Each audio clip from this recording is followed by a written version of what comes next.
we as humans are much better at comparing two different risks. So if I were to show you two buildings and ask you which building is higher, taller, you'd have a relatively easy time figuring that out.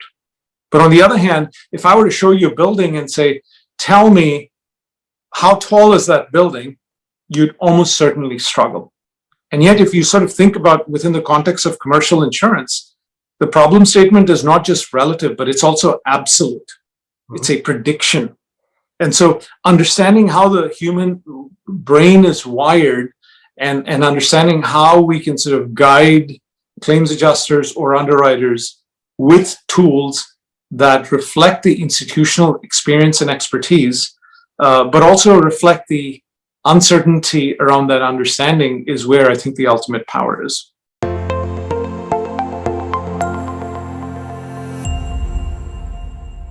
Hello, and welcome to The Brand Called You. Today, the brand we are talking to is Murli Buluswar. Murli is Head of Analytics at the US Consumer Bank at Citi. Previously, he was Senior Advisor at BCG and Chief Science Officer at AIG. He's also worked at several other financial institutions and had a long, illustrious career doing work in analytics.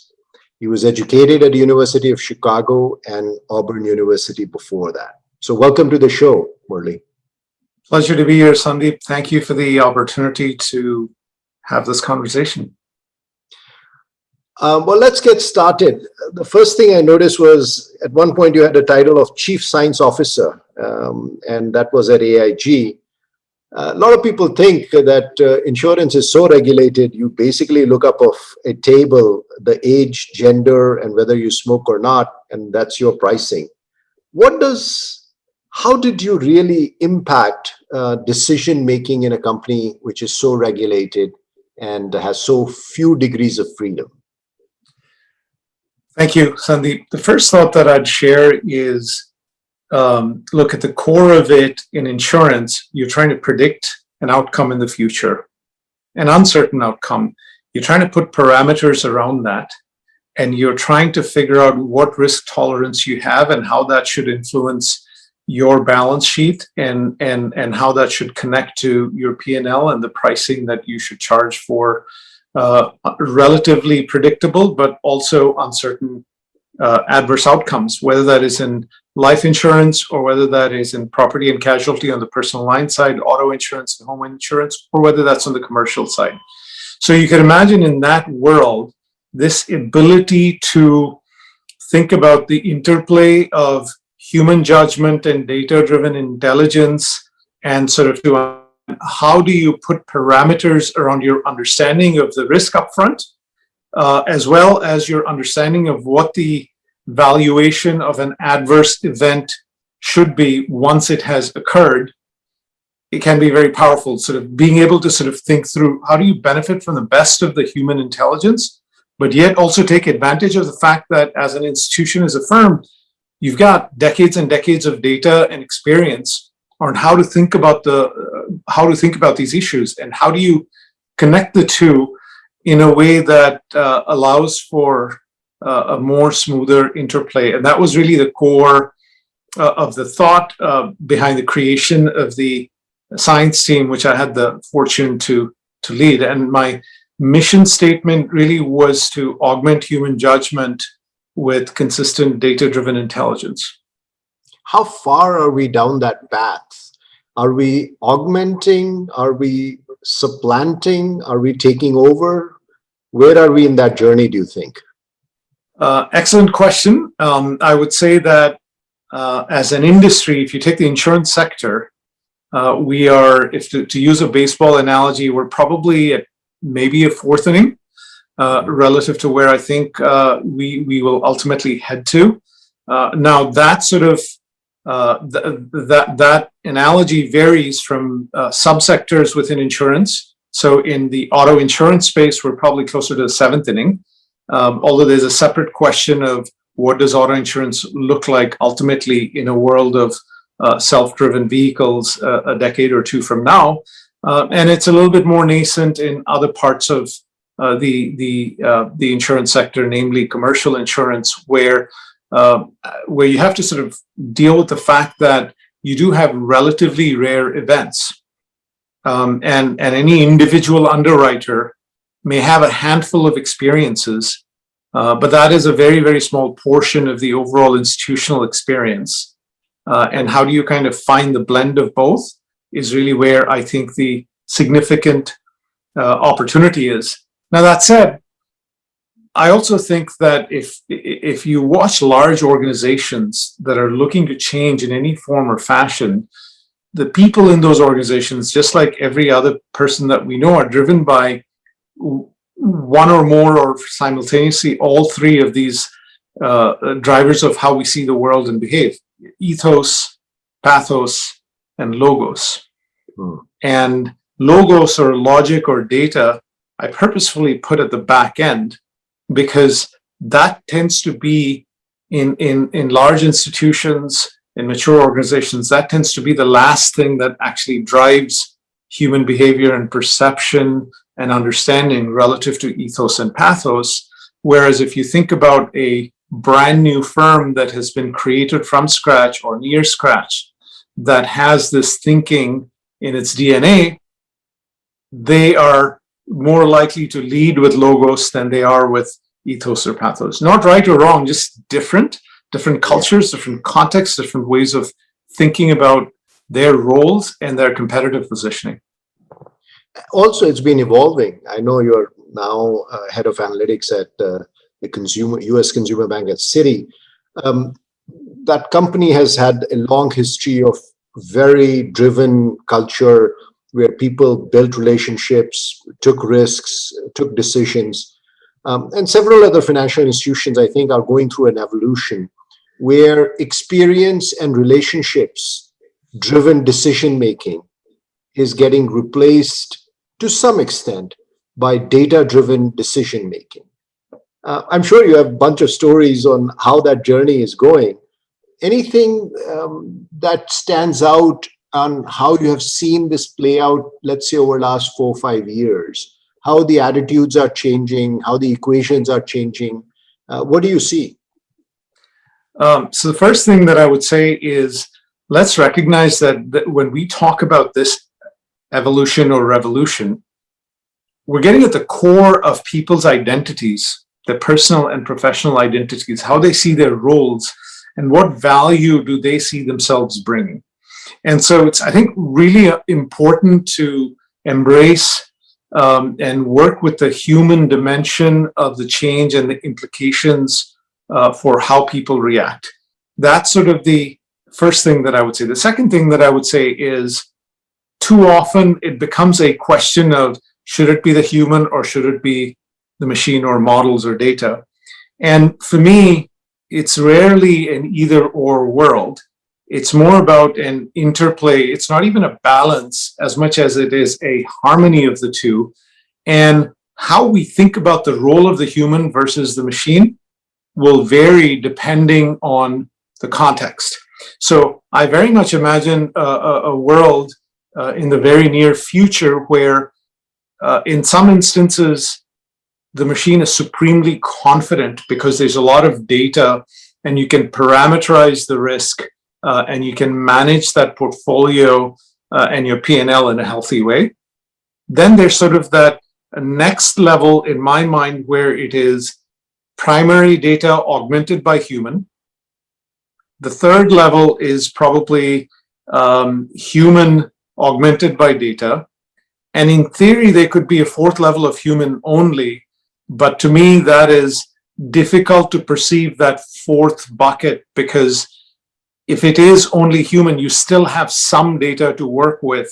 And what's really important in this sort of decision calculus is to understand how confident are we, to not sort of think of it as this is what the model says. Too often people focus on an estimate from a model or a prediction, but an even more critical piece of that prediction is the uncertainty around it. And that's what, in my mind, should guide how we think about that interplay of the extent to which we want human judgment, the extent to which we want machine intelligence. And even within human judgment, I think the role that data can play is helping put parameters around that decision making, helping anchor them based on experiences without being prescriptive, but guiding that human judgment in ways that reduces the bias and volatility of decision making. Because you do want to get to a world where, regardless of which human it is, you want that decision to be reasonably comparable. Mhm. And in order to achieve that reasonable comparability, to not have it be too random or too noisy or too all over the map, you want to be able to equip that human with data-driven intelligence and tools and insights that allow that sort of judgment to be more narrow and more relevant in instances where they see something that the data simply cannot catch. And the best analogy that I have for this is, if you sort of think about whether it is underwriting or whether it's claims, or you can think about the analog to those two instances to other sectors as well, we as humans are much better at comparing two different risks. So if I were to show you two buildings and ask you which building is higher, taller, you'd have a relatively easy time figuring that out. But on the other hand, if I were to show you a building and say, tell me, how tall is that building? You'd almost certainly struggle. And yet, if you sort of think about within the context of commercial insurance, the problem statement is not just relative, but it's also absolute. Mm-hmm. It's a prediction. And so understanding how the human brain is wired and understanding how we can sort of guide claims adjusters or underwriters with tools that reflect the institutional experience and expertise, but also reflect the uncertainty around that understanding, is where I think the ultimate power is. So, as I was listening to you, Murli, I was kind of relating to it because I speak similar language in my world. But I wonder, do you find colleagues who listen to talk of volatility of decision making, and I want to get at it, and start sitting back and thinking, well, the deals are going to be made across a table over a 3-martini lunch, and somebody's got to run the numbers, and that's fine, but real business is not dependent on that. Do you see the benefit is now widely or is it widely understood or universally understood? And help me clarify, just to make sure I'm on the same page as you, Sandeep. Widely is a subset of universally, right? Is sort of how you've defined widely, meaning, yeah, most people, I would assume, certainly some people have already realized that this is a trend that's big and it's going to happen. Yeah. Widely means most people are kind of saying, I know how to use this tool now, how to empower my team, my business with it. Universally would be somebody like maybe automation would be in a bucket I'd put there. Everybody believes computer has to play a role. I don't know if everybody believes analytics has to play a role in their business. So my view is that in an objective sort of distance view, people can universally accept it, i.e. this notion of, I like all of this, especially when it happens over there. But the moment you bring it closer to home, all of a sudden that sort of thinking changes a little bit. So, and then our brains are naturally wired, some of it in a productive way as well, for sure, in challenging the conclusions and the assumptions.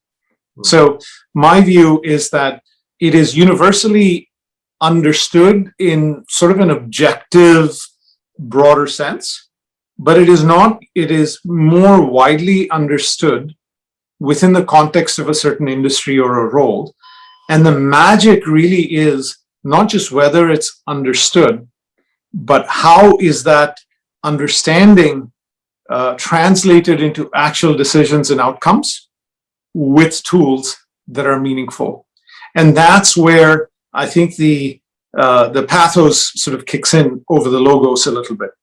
So the human brain really is an interplay, in my view, of those three themes that sort of drive how we perceive information, and our perception is very much driven by the context. And so I think that we've got a long ways to go in terms of internalizing that. At the same time, I do think that it's perfectly fine for decisions or deals to be made over 3 martinis over lunch. The question in my mind is, going into that lunch, how well are the parties informed and educated and understanding of it? And how well do they understand sort of the parameters under which they should be making decisions? And that last mile of that human connectivity, I think, is very powerful and very much necessary. And I'd be disappointed if the value of that were to diminish. But on the other hand, the magic is really in sort of making sure that they've done their preparation and they have all of the background context. When we were talking earlier, you mentioned we were talking about Daniel Kahneman. I want to bring that in. This variability of decision, how we perceive and adjust to noise in our decision making, is a theme of his newest book.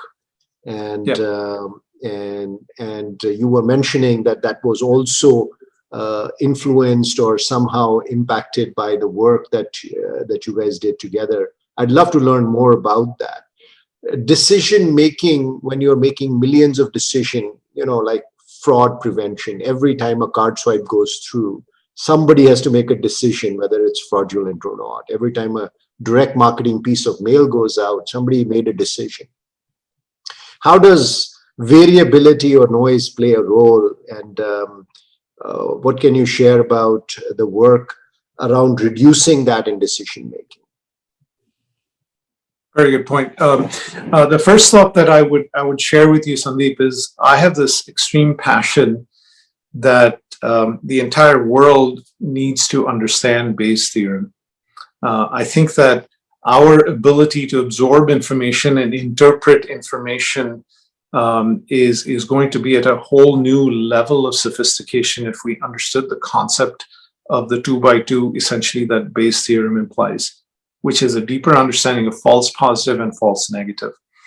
And the reason why that is important is that whether it is a doctor making a prescription for a certain health condition, or whether it is any other decision that we take in life, they have implications of false positive and false negative.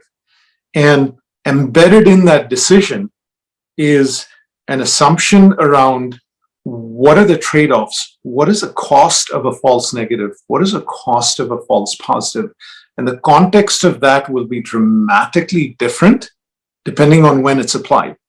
But yet we go through life without thinking about it. If someone has a serious health condition, they would rather have that sort of first test be a false positive and then sort of do subsequent tests and find out that they're quite all right, versus getting that first test to be false negative and not knowing that they do have an unfortunate health condition, and then not being able to mitigate that in a timely way.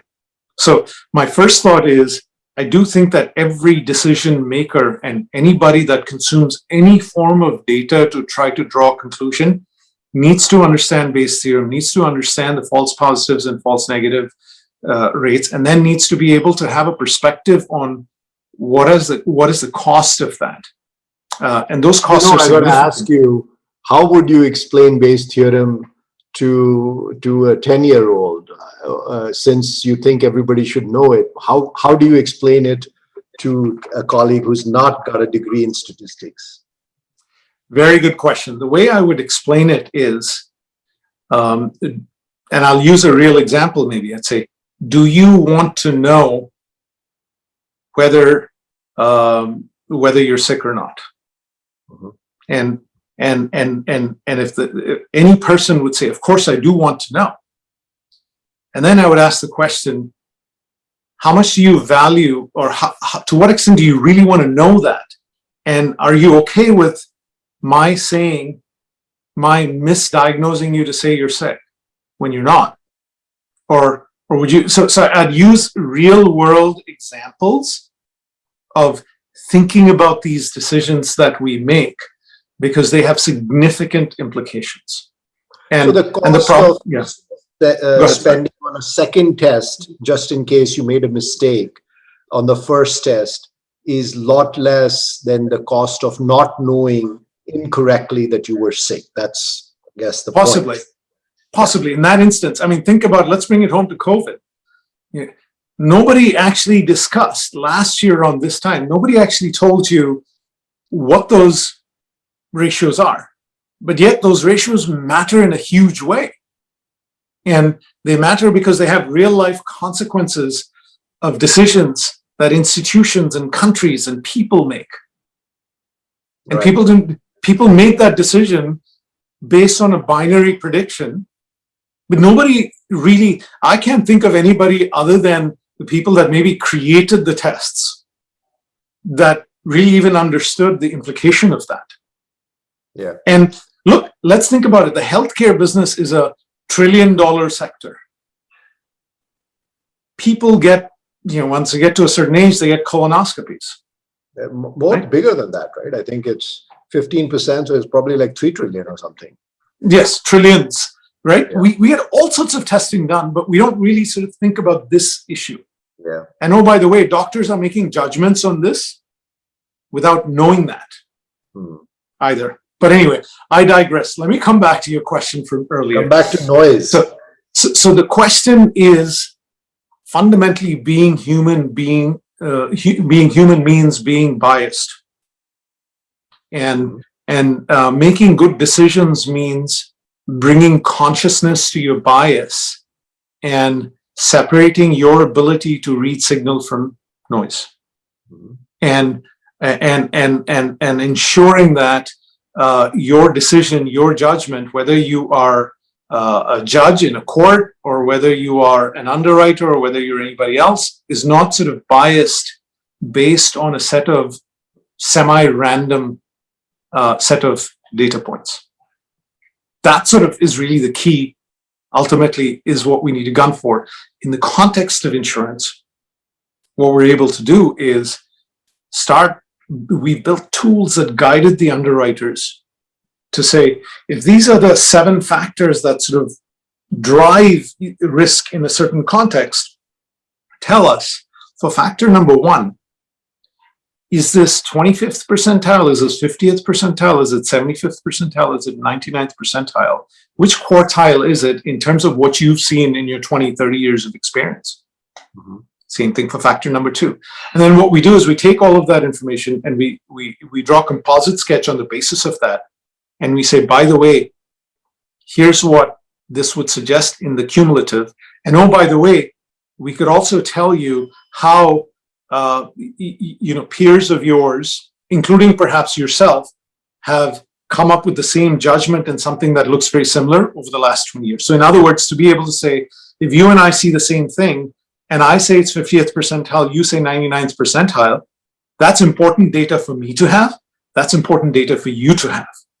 Because you should be asking the question, what does Murli see that I don't? And I should be asking the question, what does Sandeep see that I don't? By the way, that to state the obvious, this sort of type of thinking is absolutely critical in many, many other sectors. When we get complex health conditions, patients go to get a second or third or fourth opinion. And so we're in the process of collecting data. You're in many ways moving from averages and means that we make our decisions to the range or the variability on those estimates on any kind. And that seems to be a core theme that you have focused on. I'm going to shift gears, Murli, and talk a bit about your personal background. Where did you grow up? I grew up in a city that is now called Kolkata in northeastern part of India, one of the largest cities in the world.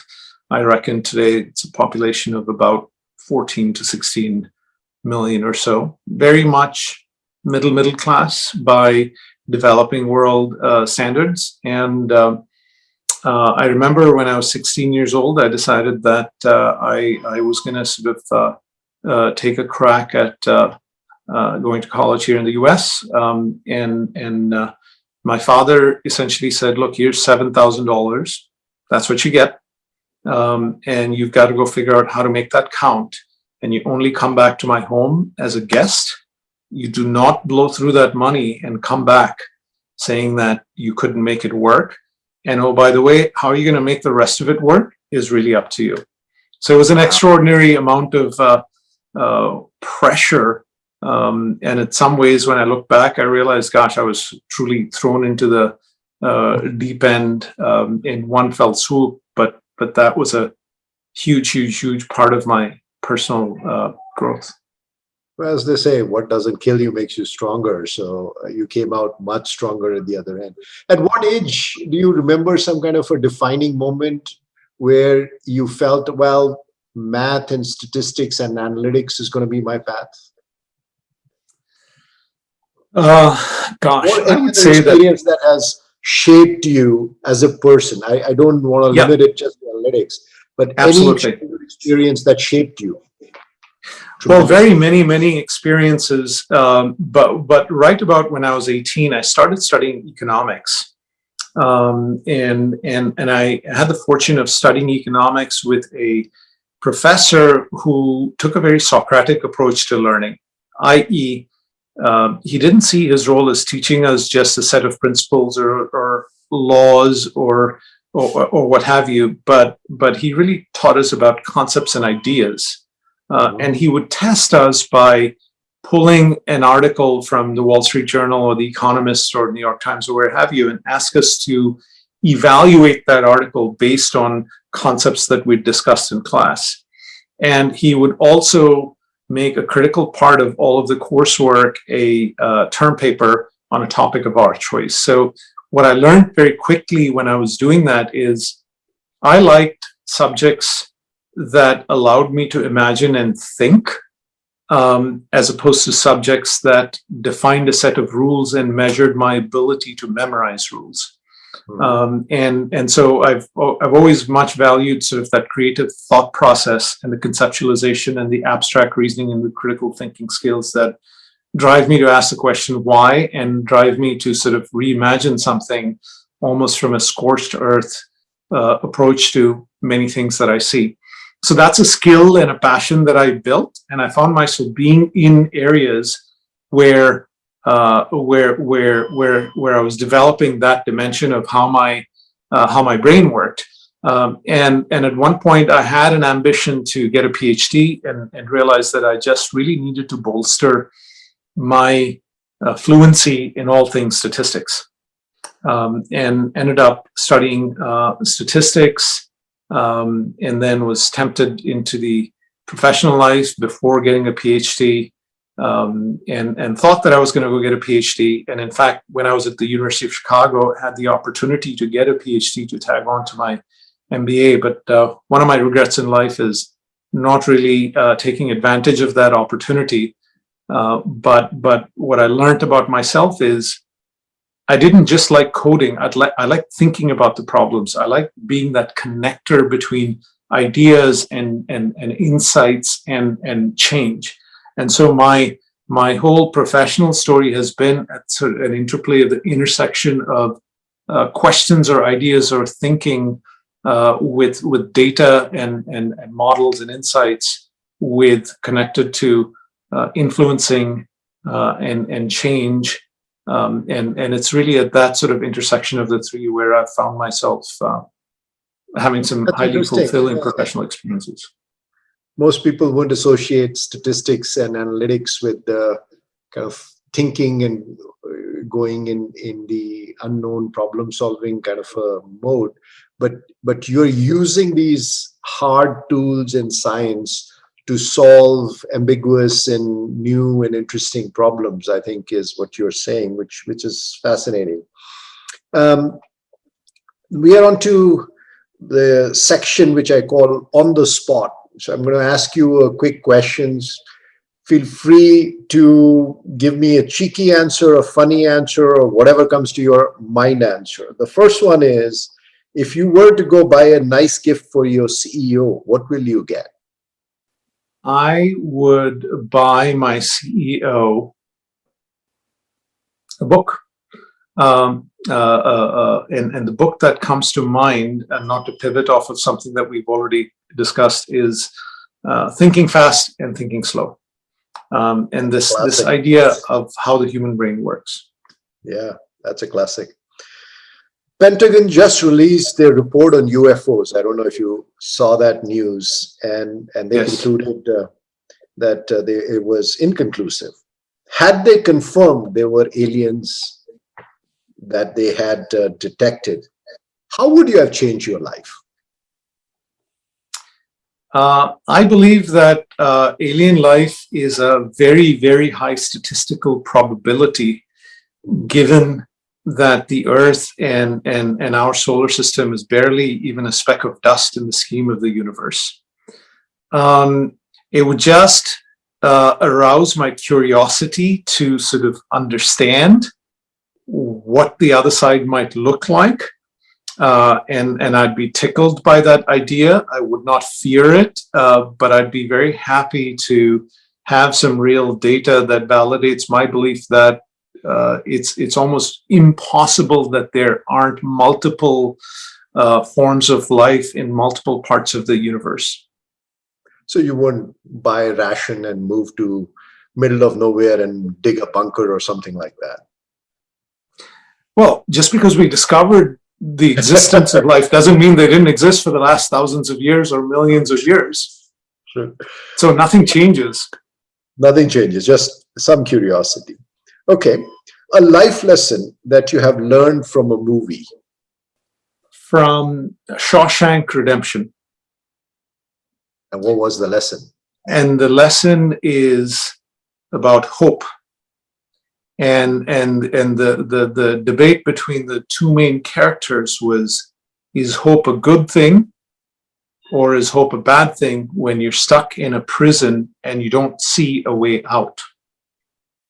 And I believe that hope and belief is very, very powerful to help us see through challenging times and to help us see through that there is another side to whatever difficulties we're going through, and that if we persevere and learn, we will actually get to that place. Great. I'm reading The Plague by Albert Camus, and he has addressed something very similar on people who are kind of quarantined in this town, and they're also dealing with hope when you're constrained for months. Murli, it's been fascinating. We are at the end of our time. Last question. What is brand Murli Buluswar in your own words? Radical empathy, driven by this fundamental belief that I want to be a positive source of energy for everyone whom I have the fortune of interacting with in my life. That is something fundamentally that drives me on a day in, day out basis, is this notion of how do I build positive relevance and how does my existence in somebody's ether enrich them? And through that enrichment, how does that give me back positive energy to be a source of positive radiance with those whom I have the fortune to interact with? Great. Wish you having a lot of positive impact. Thank you so much for sharing your wonderful journey so far, and best wishes for the future. A real treat, Sandeep. You are a champion. I appreciate who you are and what you do. And I feel grateful that you considered my story worthy of this conversation, and look forward to many more offline, my friend. Thank you.